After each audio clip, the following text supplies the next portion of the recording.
Chiranjeev, a call of humble love, world's poetry, স্লোভাকিয়ার কবিতা, কবি মিলা হাউগোভা,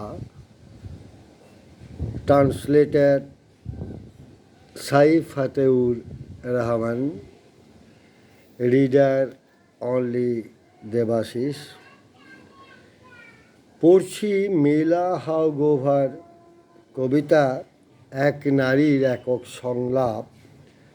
তার আগে বলে দিই, কবির জন্ম 14ই জুন 1942 বুদাপেস্টে। সর্বাধিক অনুদিত সমকালীন জনপ্রিয় মহিলা কবি, 20টির বেশি কাব্যগ্রন্থ রয়েছে তার।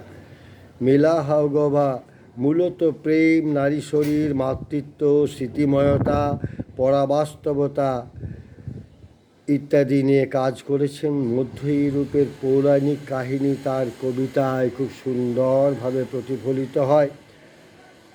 কবির ভাষায় আমার কবিতা মানুষ, পশু এবং উদ্ভিদ জগৎকে সংলগ্ন করে। ইংরেজি ভাষাতে তার 2টি কাব্যগ্রন্থ রয়েছে। প্রিয় কবি সাইফ ফাতেউর রহমান এই কবিতাটি রবার্ট এলসির ইংরেজি অনুবাদ থেকে বাংলায়ন করেছেন। পড়ছি স্লোভাকিয়ার কবিতা, মিলা হাউগোভার কবিতা এক নারীর একক সংলাপ।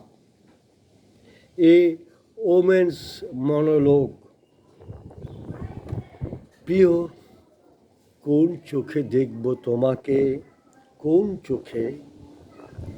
কঠিন বছর ছিল সেই সব, পদপ্রান্ত পর্যন্ত অবনমিত হতো ঘোমটা এবং আমাদের সকল চলাচল হতো ব্যাহত। ঝেড়ে ফেলে দেওয়ার মতো ছিল অনেক কিছুই, কুড়িয়ে নেওয়ার মতো ছিল অনেক কিছুই। আকস্মিক আধার ভেদ করে অভ্যুদয় ঘটল নতুন এক সকালে। বেছে নিয়েছিলাম এই সকাল আমরাই। সকল কিছু বিস্তৃত করে দেয় এটা, সেই প্রহর আর আলোকে নির্মাণ করে নিলাম আমরা নবতর চোখ। কবিকে আমার শ্রদ্ধা, শুভেচ্ছা ও ভালোবাসা। কবির জয় হোক।